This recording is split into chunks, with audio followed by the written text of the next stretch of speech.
আপনি যখন মসজিদে প্রবেশ করবেন, মসজিদে প্রবেশের পূর্বে আমি আপনি যে দোয়া পড়ি, প্রসিদ্ধ যে দোয়া, বিসমিল্লাহ ওয়াসসালাতু ওয়াসসালামু আলা রাসূলিল্লাহ আল্লাহুম্মা ইফতাহ লি আবওয়াব রাহমাতিক, এটা প্রসিদ্ধ একটি দোয়া। কিন্তু এটা হচ্ছে হাদিসের কাউলি, নবী করিম সাল্লাল্লাহু আলাইহি ওয়াসাল্লাম এই দোয়াটি পড়তে বলেছেন। আরো একটি প্রসিদ্ধ হাদিস রয়েছে আবু দাউদ শরীফের 465 নম্বর হাদিস, যে হাদিসটি নবী করিম সাল্লাল্লাহু আলাইহি ওয়াসাল্লাম নিজে পালন করেছেন। মসজিদে প্রবেশের পূর্বে যে দোয়া পড়লাম, এই দোয়ার আগে আরেকটি দোয়া পড়তেন, আউযু বিল্লাহিল আযীম বিওয়াজহিহিল কারীম ওয়া সুলতানিহিল কাদীম মিনাশ শাইতানির রাজীম। আমার সাথে পড়ুন, আউযু বিল্লাহিল আযীম বিওয়াজহিহিল কারীম ওয়া সুলতানিহিল কাদীম মিনাশ শাইতানির রাজীম। এর অর্থ হচ্ছে আমি আশ্রয় প্রার্থনা করছি সেই মহিয়ান গরিয়ান রাজাধিরাজ সম্রাটের সম্রাট আল্লাহ পাকের কাছে আশ্রয় প্রার্থনা করছি, যার সত্তা, যে সত্তা অত্যন্ত সম্মানিত, কখনোই তিনি অসম্মানিত হন না, এবং তার রাজত্ব, তার ক্ষমতা হচ্ছে চিরস্থায়ী। এই পৃথিবীতে যারা ক্ষমতা প্রাপ্ত হয়, তাদের এই ক্ষমতা তারা যতই আঁকড়ে ধরার চেষ্টা করুক না কেন অবৈধ পন্থায়, তাদের কাছ থেকে অপমানিত করে ক্ষমতা ছিনিয়ে নেন কে বলুন? আল্লাহ পাক বলেছেন, কুলিল্লাহুম্মা মালিকাল মুলকি তুতিল মুলকা মান তাশা ওয়া তানজিউল মুলকা মিম্মান তাশা। হে নবী আপনি বলুন, সমস্ত রাজত্ব কার? আল্লাহ পাকের। কুলিল্লাহুম্মা মালিকাল মুলক, সকল বাদশার বাদশাকে বলুন আল্লাহ পাক। তুতিল মুলকা মান তাশা, তুমি যাকে ইচ্ছা করো তাকে ক্ষমতা দান করো। তানজিউল মুলকা মিম্মান তাশা, যার কাছ থেকে ইচ্ছা ক্ষমতা ছিনিয়ে নাও। যখন দাও তখন দান করো, সম্মানের সাথে দাও, আর যখন ছিনিয়ে নাও তখন অপমানিত করে ছিনিয়ে নাও। কারণ এই দুনিয়ার ক্ষমতা, এই দুনিয়ার সম্পদ প্রাপ্ত হয়ে মানুষ সহজে ছাড়তে চায় না, কারণ দুনিয়া বড় লোভনীয় জায়গা। কথা ঠিক কিনা? আল্লাহর নবী বলেন, প্রত্যেকটি মানুষকে তিনটি জিনিস অনুসরণ করে। তার একটা হচ্ছে তার ক্ষমতা, তার প্রতিপত্তি, তার সম্পদ, তার বাড়ি গাড়ি, তার ক্ষমতা। দ্বিতীয়টি হচ্ছে তার পরিবার, সন্তান, আত্মীয়, প্রতিবেশী। আর তৃতীয়টি হচ্ছে তার আমল, সেটা নেক আমল হোক, বদ আমল হোক। প্রথমটি তার মৃত্যুর সাথে সাথে অথবা মৃত্যুর আগেই চলে যেতে পারে। কথা ঠিক কিনা? ক্ষমতা আজ আছে কাল নেই, আর মৃত্যুর সাথে সাথে ক্ষমতা, বাড়ি গাড়ি, সম্পদ সব চলে যাবে, ওয়ারিস সূত্রে পরবর্তী জেনারেশন পেয়ে যাবে। আর দ্বিতীয়টি প্রতিবেশী, আত্মীয় স্বজন, এরা কবর পর্যন্ত যাবে, কবরের মধ্যে আর থাকবে না। যেটা আপনার আমার সাথে অনন্তকালীন জীবনের জন্য সাথী হয়ে থাকবে, সেটা বলুন কি? আমল। এ আমল সে জিंदगी बनती है, जन्नत भी जहन्नम भी। ये खाका अपनी फितरत है, न नारी है न नूरी। وقال سبحانه وتعالى शान حبيبه مخبرا وآمرا إن الله وملائكته يصلون على النبي يا أيها الذين آمنوا صلوا عليه وسلموا تسليما اللهم صل على محمد وعلى آل محمد كما صليت على إبراهيم وعلى آل إبراهيم إنك حميد مجيد اللهم بارك على محمد وعلى آل محمد كما باركت على إبراهيم وعلى آل إبراهيم إنك حميد مجيد সমস্যারে মহব্বতের সাথে সকলে পড়ি বালাগাল উলা কাশাফাত জা বিজামালিহি হাসানাত জামিউ খিসালিহি সাল্লু আলাইহি ওয়া আলিহি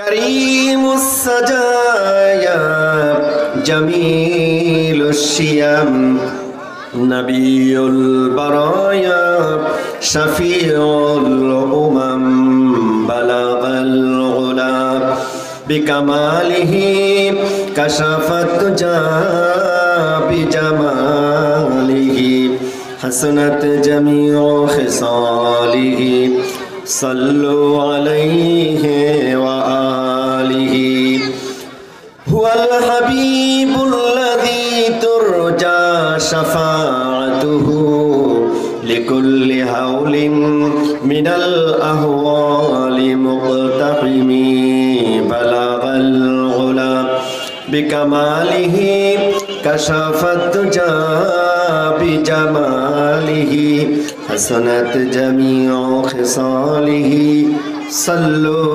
আলাইহি ওয়া আলিহি। আম্মা বাদ, ঐতিহ্যবাহী এলাকা নারায়ণগঞ্জের অন্তর্গত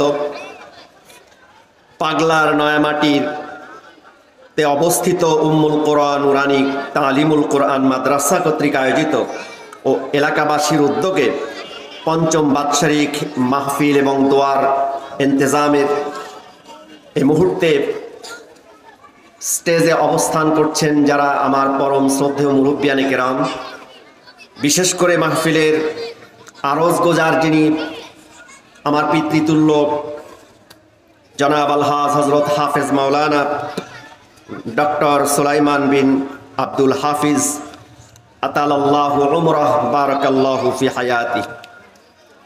মাহফিলে আমন্ত্রিত প্রধান অতিথি, বিশেষ অতিথিবৃন্দ এবং অত্র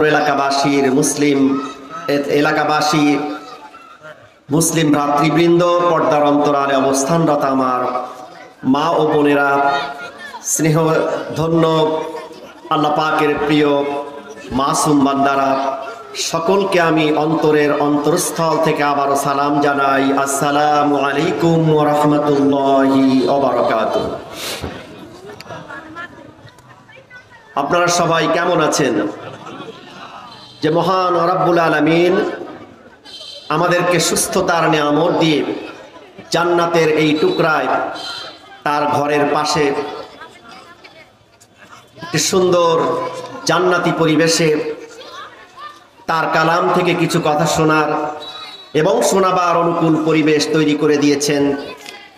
সেই মহান রাজাধিরাজ সম্রাটের সম্রাট কুল কায়নাতের একচ্ছত্র অধিপতি আল্লাহ সুবহানাহু ওয়া তাআলার দরবারে তার শেখানো ভাষা দিয়ে আমরা শ্রদ্ধা বিজড়িত কণ্ঠে সকলে বলছি আলহামদুলিল্লাহ। রব্বানা লাকাল হামদ হামদান কাসীরান তাইয়িবান মুবারাকান ফি। সম্মানিত উপস্থিতি, আমরা যে মাঠে অবস্থান করছি এই মাঠটি এখন শুধু খালি মাঠ নয়, বরং এই মাঠটির চারটি বৈশিষ্ট্য এখন বিরাজ করছে। হাদিসের পরিভাষায় নবী করিম সাল্লাল্লাহু আলাইহি সাল্লাম বলেছেন, মাজতামা কওমুন ফি বাইতিন মিন বুয়ুতিল্লাহি ইয়াতলুনা কিতাবাল্লাহি ওয়া ইয়াতাদারাসুনা বাইনাহুম। কোন কওম যখন একত্রিত হয় আল্লাহ পাকের কোন ঘরকে কেন্দ্র করে ঈমানের সাথে একত্রিত হয় এবং আল্লাহ তাআলার কিতাব থেকে তিলাওয়াত করে, সেই কিতাবের শিক্ষা নিয়ে আলোচনা করে, ওয়া ইয়াতাদারাসুনা বাইনাহুম ইল্লা নাযালাত আলাইহিমুস সাকিনা, তখন তাদের উপরে আসমান থেকে সাকিনা আত্মপ্রশান্তি অবতীর্ণ হতে থাকে। জোরে বলুন সুবহানাল্লাহ। নাম্বার 2, হাফাতুহুমুল মালাইকা, সমস্ত এলাকাব্যাপী আল্লাহ পাকের রহমতের ফেরেশতা দিয়ে পরিবেষ্টিত হয়ে যায়। জোরে বলুন সুবহানাল্লাহ। গাশিয়াতুহুমুর রাহমাহ, যারা সেখানে অবস্থান করে তারা আল্লাহ পাকের রহমতের মধ্যে অবগাহন করতে থাকে, ডুবে থাকে, সমস্ত এলাকা রহমত দিয়ে ভরে যায়। গাশিয়াতুহুমুর রাহমাহ, রহমত দিয়ে আল্লাহ পাক ঢেকে দেন। জোরে বলুন সুবহানাল্লাহ। ওয়া যাকারাহুমুল্লাহু ফী মান ইনদাহ, এবং আল্লাহ তাআলার নিকটবর্তী ফেরেশতাদের কাছে মাহফিলে উপস্থিত ব্যক্তিদেরকে নিয়ে আল্লাহ তাআলা স্মরণ করতে থাকেন, প্রশংসা করতে থাকেন। জোরে বলুন সুবহানাল্লাহ। আমরা যেন সেই ব্যক্তি বর্গের অন্তর্ভুক্ত হতে পারি যাদেরকে স্মরণ করে আল্লাহ তাআলা তার নৈকট্যশীল ফেরেশতাদের মাঝে প্রশংসা করতে থাকেন, স্মরণ করতে থাকেন। জোরে বলি আমিন। সম্মানিত উপস্থিতি, আমার আলোচনার নির্ধারিত বিষয় হচ্ছে ইকামাতে দ্বীন, তথা এই পৃথিবীতে দ্বীন প্রতিষ্ঠা। ইকামাত মানে হচ্ছে এস্টাবলিশড, প্রতিষ্ঠা করা। দ্বীনকে কিভাবে প্রতিষ্ঠা করা যায়, দ্বীন কি জিনিস, দ্বীনকে কেন প্রতিষ্ঠা করতে হবে এবং দ্বীন প্রতিষ্ঠার গুরুত্ব কি, বা দ্বীন প্রতিষ্ঠা করলে ফায়দা কি, আর কিভাবে এই দ্বীন প্রতিষ্ঠা করা যায়, এ সম্পর্কে আলোচনা করার জন্য সূরাত আলে ইমরানের 19 নম্বর আয়াতের কিছু অংশ তিলাওয়াত করেছি। একই সূরার 85 নম্বর আয়াতে কারিমা সম্পূর্ণ তিলাওয়াত করেছি। আয়াত দ্বয়ের সংশ্লিষ্ট হাদিস আমি আপনাদের সম্মুখে উপস্থাপন করেছি। ইনশাআল্লাহ আয়াতে কারিমা সমূহকে কেন্দ্র করে, হাদিসের উপরে ভিত্তি করে আমি দ্বীন, ইকামাতে দ্বীন কি জিনিস, এর গুরুত্ব কি, কেন প্রতিষ্ঠা করতে হবে, ফায়দা কি, কিভাবে প্রতিষ্ঠা করতে হবে, সে বিষয়ে সংক্ষিপ্ত পরিসরে আলোকপাত করার চেষ্টা করব। সকলে বলি আমিন। বিমাশিয়াতিল্লাহ, বিআউনিল্লাহ, বিফাদলিল্লাহ। সম্মানিত উপস্থিতি, এই পৃথিবীতে আমরা এসেছি, আবার চলে যাব, কথা ঠিক কিনা? কেউ কি এই পৃথিবীতে চিরস্থায়ী থাকতে পারবে? চিরস্থায়ী এবং চিরঞ্জীব হচ্ছেন একমাত্র সেই রাজাধিরাজ আল্লাহ সুবহানাহু ওয়া তাআলা। তিনি আমাদেরকে পৃথিবীতে পাঠিয়েছেন। এক সময় ছিলাম না, এখন আছি, এক সময় থাকবো না, কথা ঠিক কিনা? এই সংক্ষিপ্ত সময়ের জন্য আল্লাহ তাআলা পৃথিবীতে পাঠিয়েছেন সুমহৎ একটি উদ্দেশ্যকে সামনে নিয়ে। পৃথিবীতে যেমন আমরা কোনো কাজ উদ্দেশ্য ছাড়া করি না, আজকের যে মাহফিলের ইন্তজাম করা হয়েছে, এই মাহফিলের যেমন একটি সুমহৎ উদ্দেশ্য আছে। সামনে যে মসজিদ প্রতিষ্ঠা করা হয়েছে, মসজিদ প্রতিষ্ঠার পেছনেও যেমন একটি মহান উদ্দেশ্য বিরাজ করছে, অনুরূপভাবে পৃথিবীতে প্রতিটি কাজ এর পূর্বে আমরা যেমন উদ্দেশ্য নিয়ে করে থাকি, আল্লাহ সুবহানাহু ওয়া তাআলা আমাদেরকেও এই পৃথিবীতে পাঠিয়েছেন সুমহৎ উদ্দেশ্য নিয়ে। জোরে বলি সুবহানাল্লাহ। আমাদেরকে আল্লাহ তাআলা পৃথিবীতে শুধু সৃষ্টি করেননি। আল্লাহ রাব্বুল আলামিন কোরআনে কারীমের সূরাতুল মুমিনুনের মধ্যে বলেছেন, আফা হাসিবতুম আন্নামা খালাকনাকুম আবাসাও ওয়া আন্নাকুম ইলাইনা লা তুরজাউন। আফা হাসিবতুম, তোমরা কি মনে করেছো, তোমরা কি ধারণা করছো, আন্নামা খালাকনাকুম, যে আমি তোমাদেরকে সৃষ্টি করেছি, আবাসান, অনর্থক, শুধু আমার কোনো উদ্দেশ্য নেই, এটাই কি মনে করেছো? ওয়া আন্নাকুম ইলাইনা লা তুরজাউন, আর আমার কাছে ফিরে আসতে হবে না, তাই কি মনে করেছো? যারা এটা মনে করেছে তারা প্রকারান্তরে ভুল করেছে। কারণ ইচ্ছায় হোক অনিচ্ছায় হোক পৃথিবী থেকে ফিরে যেতেই হবে। মৃত্যুর সাধন করে পারলৌকিক জগতে সবাইকে পাড়ি দিতে হবে, কথা ঠিক কিনা? আল্লাহ রাব্বুল আলামিন আমাদেরকে সুমহৎ উদ্দেশ্য নিয়ে সৃষ্টি করেছেন। কবি বলেছেন, জাগা জি লাগানে লিয়ে ये दुनिया नहीं है, जगह जी लगाने लिए ये दुनिया नहीं है, इबरत की जहां तमाशा नहीं है। এই দুনিয়ায় খেল তামাশার জন্য, কিছুদিনের ভোগ বিলাসের জন্য তুমি যদি এসেছো এই কথা মনে করো, ভুল করবে। এই দুনিয়ায় মূলত পাঠানো হয়েছে অতীত থেকে শিক্ষা গ্রহণ করার। অতীতে কারা স্বৈরাচারী করে, ডিক্টেটরি করে, তারপরে কারা স্বেচ্ছাচার করে অধপতন হয়েছে কাদের, এবং কারা ভালো কাজ করে পুরস্কার প্রাপ্ত হয়েছে, মানুষের হৃদয় কন্দরে গ্রথিত হয়েছে, এ থেকে শিক্ষা গ্রহণের জন্য তোমাদেরকে পৃথিবীতে পাঠানো হয়েছে। আর তিনটি মহৎ উদ্দেশ্য নিয়ে তোমাদেরকে পাঠানো হয়েছে। তার প্রথম উদ্দেশ্য হচ্ছে ইবাদত, দ্বিতীয় উদ্দেশ্য হচ্ছে আল্লাহ পাকের খিলাফত, তার প্রতিনিধিত্বকে বাস্তবায়ন করার জন্য, আর তৃতীয়টি হচ্ছে জীবনের পরতে পরতে প্রতিটি ক্ষণে ক্ষণে চলার পথে তোমাকে পরীক্ষা করা হবে ভালো এবং খারাপ দিয়ে। এই পরীক্ষায়, আমলের পরীক্ষায়, জীবনের পরীক্ষায় খারাপ এবং ভালো, বিপদ আপদ এবং বালা মুসিবত, এর সাথে সুখ স্বাচ্ছন্দ্য, মাল সম্পদ, ক্ষমতা, এই সব কিছু দিয়ে আমি পরীক্ষা করতে চাই। আল্লাহ পাক বলেছেন, আল্লাযী খালাকাল মাউতা ওয়াল হায়াতা লিয়াবলুয়াকুম আইয়ুকুম আহসানু আমালা। তিনি সেই মহিয়ান সত্তা যিনি মৃত্যু এবং জীবন সৃষ্টি করেছেন। জীবন আর মৃত্যুর মাঝে যে একটা বিরাট সময় তোমাদেরকে দিয়েছেন, এই সময়ে তোমরা কে কত বেশি ভালো কাজ করে আল্লাহ পাকের নিকটবর্তী হতে পারো, এই পরীক্ষার জন্য তোমাদেরকে পাঠিয়েছেন। জোরে বলুন সুবহানাল্লাহ। তাহলে কয়টি উদ্দেশ্য নিয়ে আল্লাহ পাক আমাদেরকে পাঠিয়েছেন? তিনটি উদ্দেশ্য। তিনটি উদ্দেশ্যের প্রথমটি হচ্ছে ইবাদত। আল্লাহ রাব্বুল আলামিন বলেন, মা খালাকাতুল জিন্না ওয়াল ইনসা ইল্লা লিয়াবুদুন। মানুষ আর জিনকে কেবল আমার ইবাদত করার জন্য আমি সৃষ্টি করেছি। ইবাদত মানে হচ্ছে আনুগত্য করা, দাসত্ব করা, বান্দেগি করা, সমস্ত আদেশ প্রশ্নাতীতভাবে মেনে নিয়ে জীবন যাপন করার নামই হচ্ছে ইবাদত। কিন্তু আমরা জীবনে বড় ভুল করে বসেছি।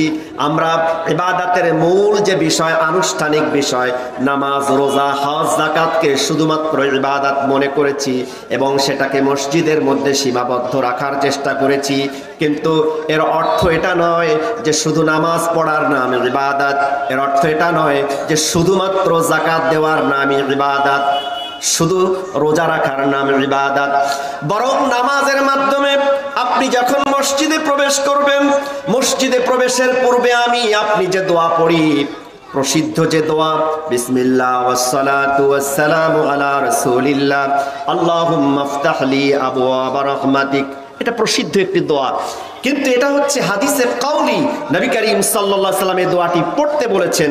আরো একটি প্রসিদ্ধ হাদিস রয়েছে আবু দাউদ শরীফের 465 নম্বর হাদিস, যে হাদিসটি নবী করিম সাল্লাল্লাহু আলাইহি ওয়াসাল্লাম নিজে পালন করেছেন। মসজিদে প্রবেশের পূর্বে যে দোয়া পড়লাম, এই দোয়ার আগে আরেকটি দোয়া পড়তেন, আউযু বিল্লাহিল আযীম বিওয়াজহিহিল কারীম ওয়া সুলতানিহিল কাদীম মিনাশ শাইতানির রাজীম। আমার সাথে পড়ুন, আউযু বিল্লাহিল আযীম বিওয়াজহিহিল কারীম ওয়া সুলতানিহিল কাদীম মিনাশ শাইতানির রাজীম। এর অর্থ হচ্ছে আমি আশ্রয় প্রার্থনা করছি সেই মহিয়ান গরিয়ান রাজাধিরাজ সম্রাটের সম্রাট আল্লাহ পাকের কাছে আশ্রয় প্রার্থনা করছি, চার সত্তা, যে সত্তা অত্যন্ত সম্মানিত, কখনোই তিনি অসম্মানিত হন না এবং তার রাজত্ব, তার ক্ষমতা হচ্ছে চিরস্থায়ী। এই পৃথিবীতে যারা ক্ষমতা প্রাপ্ত হয়, তাদের এই ক্ষমতা তারা যতই আঁকড়ে ধরার চেষ্টা করুক না কেন অবৈধ পন্থায়, তাদের কাছ থেকে অপমানিত করে ক্ষমতা ছিনিয়ে নেন কে বলুন? আল্লাহ পাক বলেছেন, কুলিল্লাহুম্মা মালিকাল মুলকি তুতিল মুলকা মান তাশা ওয়া তানজিউল মুলকা মিম্মান তাশা। হে নবী, আপনি বলুন সমস্ত রাজত্ব কার? আল্লাহ পাকের। কুলিল্লাহুম্মা মালিকাল মুলক, সকল বাদশার বাদশাকে বলুন আল্লাহ পাক। তুতিল মুলকা মান তাশা, তুমি যাকে ইচ্ছা করো তাকে ক্ষমতা দান করো। তানজিউল মুলকা মিম্মান তাশা, যার কাছ থেকে ইচ্ছা ক্ষমতা ছিনিয়ে নাও। যখন দাও তখন দান করো, সম্মানের সাথে দাও, আর যখন ছিনিয়ে নাও তখন অপমানিত করে ছিনিয়ে নাও। কারণ এই দুনিয়ার ক্ষমতা, এই দুনিয়ার সম্পদ প্রাপ্ত হয়ে মানুষ সহজে ছাড়তে চায় না, কারণ দুনিয়া বড় লোভনীয় জায়গা। কথা ঠিক কিনা? আল্লাহর নবী বলেন, প্রত্যেকটি মানুষকে তিনটি জিনিস অনুসরণ করে। তার একটা হচ্ছে তার ক্ষমতা, তার প্রতিপত্তি, তার সম্পদ, তার বাড়ি গাড়ি, তার ক্ষমতা। দ্বিতীয়টি হচ্ছে তার পরিবার, সন্তান, আত্মীয়, প্রতিবেশী। আর তৃতীয়টি হচ্ছে তার আমল, সেটা নেক আমল হোক, বদ আমল হোক। প্রথমটি তার মৃত্যুর সাথে সাথে অথবা মৃত্যুর আগেই চলে যেতে পারে। কথা ঠিক কিনা? ক্ষমতা আজ আছে, কাল নেই, আর মৃত্যুর সাথে সাথে ক্ষমতা, বাড়ি গাড়ি, সম্পদ সব চলে যাবে, ওয়ারিস সূত্রে পরবর্তী জেনারেশন পেয়ে যাবে। আর দ্বিতীয়টি প্রতিবেশী, আত্মীয় স্বজন, এরা কবর পর্যন্ত যাবে, কবরের মধ্যে আর থাকবে না। যেটা আপনার আমার সাথে অনন্তকালীন জীবনের জন্য সাথী হয়ে থাকবে, সেটা বলুন কি? আমল। এ আমল সে জিंदगी बनती है, जन्नत भी जहन्नम भी। ये खाका अपनी फितरत है, न नारी है न नूर। আমি যদি নেক আমল সাথে নিয়ে যেতে পারি সেটা আমার সাথী হয়ে জান্নাত পর্যন্ত যাবে। বদ আমল নিয়ে যদি যাই আমার আপনার আমল আমার উপরে অর্পিত হয়ে জাহান্নামে পৌঁছে দেবে। জোরে বলুন নাউজুবিল্লাহ। তো বলতেছিলাম যে এই মসজিদে যখন প্রবেশ করি, এই যে আমাদের সামনে মসজিদ, প্রবেশ করার পূর্বে আমরা বলি আল্লাহুম্মা ইফতাহ লি, দোয়ার সর্বশেষ প্রান্তে হে আল্লাহ আমাদের জন্য আমার জন্য তোমার রহমতের দুয়ার খুলে দাও। আবওয়াবা রাহমাতিক, তোমার অনুগ্রহ, তোমার দয়ার অনুগ্রহ এবং দয়ার দুয়ার দরজা খুলে দাও। মসজিদের মধ্যেই সর্বপ্রথম আকাশ থেকে রহমত বর্ষিত হয়। হাদিসে এসেছে প্রতিদিন 120 প্রকার রহমত কাবা শরীফের উপরে অবতীর্ণ হতে থাকে। তার মধ্যে 7 প্রকারের রহমত যারা তাওয়াফ করতে থাকে তারা নিয়ে আসে, আর 40 প্রকারের রহমত যারা ওই কাবার দিকে ফিরে নামাজ আদায় করে, আর 20 প্রকারের রহমত যারা কাবার দিকে তাকিয়ে থাকে। জোরে বলুন সুবহানাল্লাহ। তো যারা কাবার দিকে ফিরে নামাজ আদায় করে মসজিদে, বাড়িতে, যেখানেই, সেখানে আল্লাহ পাকের পক্ষ থেকে 40 প্রকারের রহমত অবারিত ধারায় বর্ষিত হতে থাকে। জোরে বলুন সুবহানাল্লাহ। আল্লাহ রাব্বুল আলামিন সূরাতুল জুমার মধ্যে বলেছেন, ইয়া আইয়ুহাল্লাযীনা আমানু ইযা নুদিয়া লিস-সালাতি মিন ইয়াউমিল জুমআহ ফাসআউ ইলা যিকরিল্লাহি ওয়া যারুল বাই' যালিকুম খায়রুল লাকুম ইন কুনতুম তা'লামুন ফাইযা কুদিয়াতিস-সালাতু ফান্তাশিরু ফিল আরদ ওয়াবতাগু মিন ফাদলিল্লাহি ওয়াযকুরুল্লাহা কাসীরান লাআল্লাকুম তুফলিহুন। হে বিশ্বাসী বান্দাগণ, যখন তোমাদের মাঝে নামাজের আহ্বান করা হবে, আজান দেওয়া হবে, তখন জুমার সালাতের জন্য দৌড়ে আসো। নামাজ যখন কমপ্লিট হয়ে যাবে, নামাজ শেষ হয়ে গেলে জমিনে ছড়িয়ে পড়ো। ফাইদা কুদিয়াতিস সালাতু ফান্তাশিরু ফিল আরদ ওয়াবতাগু মিন ফাদলিল্লাহ, জমিনে ছড়িয়ে পড়ে আল্লাহ পাকের অনুগ্রহ তালাশ করো। এজন্য মসজিদ থেকে বের হওয়ার সময় বাম পা আগে দিয়ে আমরা বলি আল্লাহুম্মা ইন্নী আসআলুকা মিন ফাদলিক, হে আল্লাহ আপনার কাছে আমরা আপনার অনুগ্রহ তালাশ করছি। জোরে বলুন সুবহানাল্লাহ। এরপরে কি বলা হচ্ছে? আল্লাহর অনুগ্রহ তালাশ করে জমিনে ছড়িয়ে পড়ার পরে ওই নামাজের শিক্ষা ভুলে যেও না। ওয়াজকুরুল্লাহা কাসীরা, বেশি বেশি আল্লাহর স্মরণ করো। কর্মজীবনে প্রবেশ করেছো, কাজে ফাঁকি দিও না। জনগণের খেদমতে নিয়োজিত, জনগণকে ঠকায়ও না। পরিবারে চলে যাচ্ছ, পরিবারের সাথে সুন্নাতে নববী হিসাবে কেমন আচরণ করতে হবে এই আদর্শ সেখানে প্রতিফলন করো। জোরে বলুন সুবহানাল্লাহ। তো এই ইবাদতটা হচ্ছে শুধু মসজিদ কেন্দ্রিক নয়, বরং জীবনের সকল ক্ষেত্রে। আর এই ইবাদত এবং পরীক্ষা, এই দুইটায় যখন মানুষ উত্তীর্ণ হবে, আল্লাহ তাআলা তখন তার জন্য পৃথিবীতে দ্বীন প্রতিষ্ঠা সহজ করে দিবেন।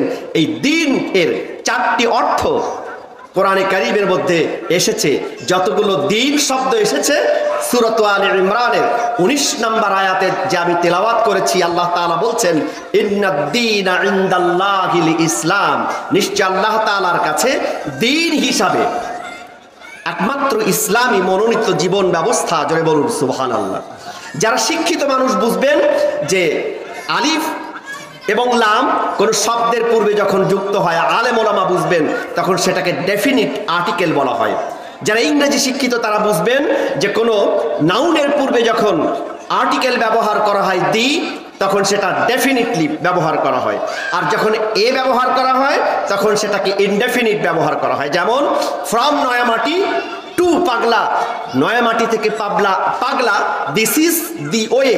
যদি দিস ইজ দি ওয়ে বলা হয় তাহলে অর্থ হবে এটা একমাত্র পথ, এছাড়া there is no others way, এছাড়া আর কোনো পথ নেই। কিন্তু যদি বলা হয় ফ্রম নয়ামাটি টু পাগলা, নয়ামাটি থেকে পাগলা, দিস ইজ এ ওয়ে, এটা হয় একটি রাস্তা, তাহলে এর অর্থ হবে এছাড়া ভিন্ন আরো রাস্তা আছে, এটাও একটি রাস্তা। কথা ঠিক কিনা? ঠিক তদ্রূপ আদ-দীন আল ইসলাম দিয়ে আল্লাহ তাআলা বলেছেন নিশ্চয়ই আল্লাহর কাছে একমাত্র শুধুমাত্র জীবন ব্যবস্থা হিসাবে ইসলামকে আল্লাহ পাক মনোনীত করেছেন। জোরে বলুন সুবহানাল্লাহ। আল্লাহ রাব্বুল আলামিন এই আয়াতের ব্যাখ্যায় এই সূরার 85 নম্বর আয়াতে বলেছেন ওয়া মাইয়াবতাগি গায়রাল ইসলামি দীনান ফালাই ইউকবালা মিনহু ওয়া হুয়া ফিল আখিরাতি মিনাল খাসিরিন। আমার এই মনোনীত জীবন ইসলামকে বাদ দিয়ে যারা অন্য কোনো জীবন ব্যবস্থার মধ্যে তালাশ করে, হিন্দুয়ানি কালচার, খ্রিস্টিয়ানি কালচার, ইহুদিদের সভ্যতার মধ্যে খুঁজে বেড়ায়, কিয়ামতের ময়দানে আমি তার থেকে কোনো আমল কবুল করব না, গ্রহণ করব না। ওহুয়া ফিল আখিরাতি মিনাল খাসিরিন, নিশ্চিতভাবে কিয়ামতের দিন তারা ক্ষতিগ্রস্ত হয়ে যাবে। জোরে বলুন নাউজুবিল্লাহ। এই পৃথিবীতে সে যত ভালো কাজই করুক না কেন, কাদিমনা ইলা মা আমিলু মিন আমালিন ফাজআলনাহু হাবাআম মানসুরা। তার ঈমান শূন্য, ইসলাম শূন্য যত নেক আমল সে পৃথিবীতে করে আসুক, কিয়ামতের দিন সেই আমলগুলো ধুলার মতো উড়ে যাবে, আমার কাছে কোনো গ্রান্টেড হবে না। জোরে বলুন নাউজুবিল্লাহ। তাহলে দিন প্রতিষ্ঠার, ইসলামকে জীবন ব্যবস্থা হিসাবে মেনে নেওয়ার গুরুত্ব সংক্ষিপ্তভাবে আমি কি আপনাদেরকে বুঝাতে পারলাম? আল্লাহ রাব্বুল আলামিন কোরআনে কারীমের মধ্যে দিন শব্দটি 4টি অর্থে ব্যবহার করেছেন। প্রথম অর্থ হচ্ছে প্রতিফল, প্রতিদান, অর্থাৎ আপনি যে কাজ করেছেন পৃথিবীতে, আমি যে কাজ করব তার প্রতিদান দিবেন। যেমন আমরা সূরাতুল ফাতিহার মধ্যে পড়ি, মালিকি ইয়াউমিদ্দিন। পারেন আপনারা? পড়ুন, মালিকি ইয়াউমিদ্দিন। প্রতিফল দিবসের যিনি মালিক, সেই মালিকের প্রশংসা করছে।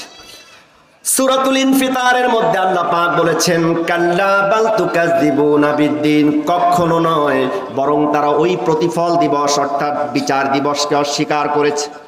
একমাত্র যারা বিচার দিবসকে অস্বীকার করেছে তারাই এই পৃথিবীতে স্বেচ্ছাচারী জীবন যাপন করতে পারে। কথা ঠিক কিনা? যদি কিয়ামতের দিন জবাবদিহিতার সামান্য পরিমাণ যদি ভয় থাকতো, মাতৃভূমির অঢেল সম্পদ বিদেশে পাচার করতো না। কথা ঠিক কিনা ভাইরা আমার?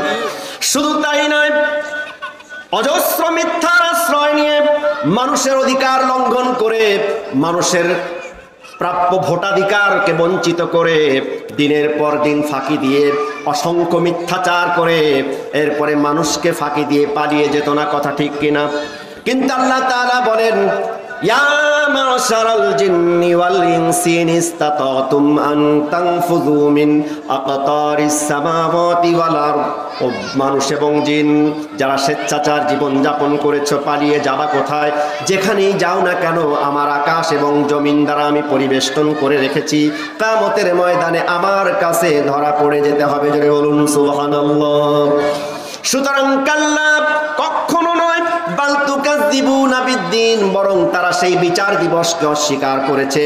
ওয়া ইন্না আলাইকুম লাহাফিজিন, কিন্তু তারা জানে না যে তাদের চতুর্দিকে হেফাজতকারী ফেরেশতা আছে, তাদের প্রতিটা কর্মক্রিয়াকাণ্ড রেকর্ড হচ্ছে সিসি ক্যামেরায়। কিরামান কাতিবিন, সম্মানিত 2 জন ফেরেশতা তাদের ভালো কাজ এবং খারাপ কাজগুলি রেকর্ড করে রাখছেন। ইয়ালামুনা মা তাফআলুন, তারা সব জানে তারা যে কাজ করে। এই সূরার শেষ প্রান্তে আল্লাহ পাক আরো স্পষ্ট করে বলেছেন, ওয়ামা আদরাকা মা ইয়াউমুদ্দিন, ও নবী আপনি কি জানেন সেই প্রতিফল দিবস কি? সুম্মা মা আদরাকা মা ইয়াউমুদ্দিন, অতঃপর আবারও তাকিদ দিয়ে বলছেন সেই প্রতিফল দিবসটা কি আপনি জানেন?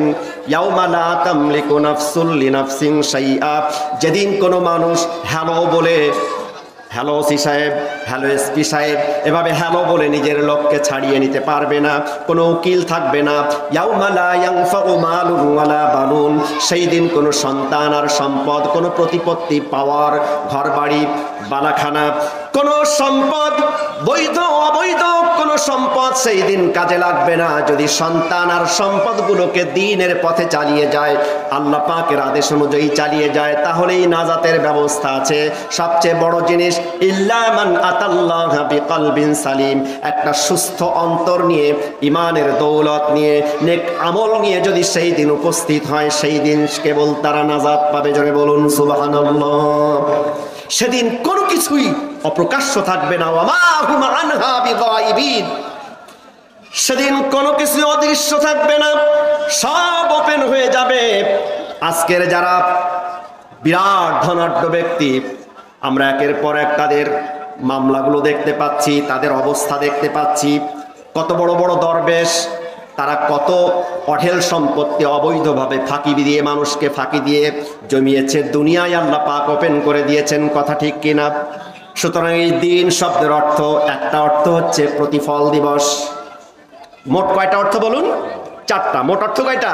চারটি। তার প্রথম অর্থ হচ্ছে প্রতিফল দিবস, আর দ্বিতীয় অর্থ হচ্ছে, এই দিনের অর্থ হচ্ছে আনুগত্য করা। দ্বিতীয় অর্থ কি বলুন? আনুগত্য করা, ইতাআত করা। আল্লাহ রাব্বুল আলামিন কোরআনে কারীমের ওই একই সূরায় বলেছেন, আফাগাইরা দীনিল্লাহি ইয়াবগুন ওয়া লাহু আসলামা মান ফিস সামাওয়াতি ওয়াল আরদ তাওআন ওয়া কারহান ওয়া ইলাইহি ইয়ারজিউন। আফাগাইরা দীনিল্লাহি ইয়াবগুন, আল্লাহর এই আনুগত্য থেকে তারা কি বিকল্প কোনো কারো আনুগত্য করে? কোনো সুপ্রিম পাওয়ার, সুপার পাওয়ার কোনো রাষ্ট্রের প্রতি আনুগত্য প্রদর্শন করছে? ওয়ালাহু আসলামা মান ফিস সামাওয়াতি ওয়াল আরদ, তাদের জেনে রাখা উচিত আকাশ এবং জমিনে যা কিছু আছে, আপনি হাতি বলুন, ঘোড়া বলুন, যত জীবজন্তু জানোয়ার, তারা ইচ্ছায় হোক অনিচ্ছায় হোক সবাই আনুগত্য করে কার? আল্লাহ পাকের আনুগত্য করে। আল্লাহ পাকের এই আনুগত্যের কারণে বিশাল সুন্দরবনে কোনোদিন দেখেছেন সেখানে বৈষম্যহীনতা, বৈষম্য বিরোধী আন্দোলন চলছে এরকম দেখেছেন? বড় বড় হাতি না খেয়ে মারা যাচ্ছে দেখেছেন? সেখানে শান্তিপূর্ণভাবে জীবন যাপন করছে তারা, মানুষকে সেবা দিচ্ছে। এই সূর্য প্রতিদিন পূর্ব দিক থেকে উঠে পশ্চিম দিগন্তে অস্তমিত হচ্ছে, মানুষকে সেবা দিচ্ছে। কোনোদিন প্রকৃতির ভারসাম্য নষ্ট হচ্ছে না। আল্লাহ পাকের আনুগত্য তারা মেনে নিয়েছে। কেবলমাত্র মানুষকে আল্লাহ পাকের আনুগত্যের ব্যাপারে বাক স্বাধীনতা দেওয়া হয়েছে। মানুষ ইচ্ছা করলে ফামান শাআ ফালিউমিন ওয়া মান শাআ ফালিয়াকফুর, যে ইচ্ছা করবে সে আল্লাহ পাকের প্রতি বিশ্বাস স্থাপন করতে পারবে, যে ইচ্ছা করবে কুফরি করতে পারবে। এটাই হচ্ছে মানুষের শ্রেষ্ঠত্ব। কিন্তু এই মানুষ হয়ে মানুষের বাক স্বাধীনতা হরণ করে, মানুষের ন্যায্য অধিকার থেকে এই মানুষ নামের কুলাঙ্গার জন্তু জানোয়ার যখন পরিণত হয়ে যায়, তখন এইগুলো হরণ করে থাকে। কথা ঠিক কিনা ভাইরা আমার?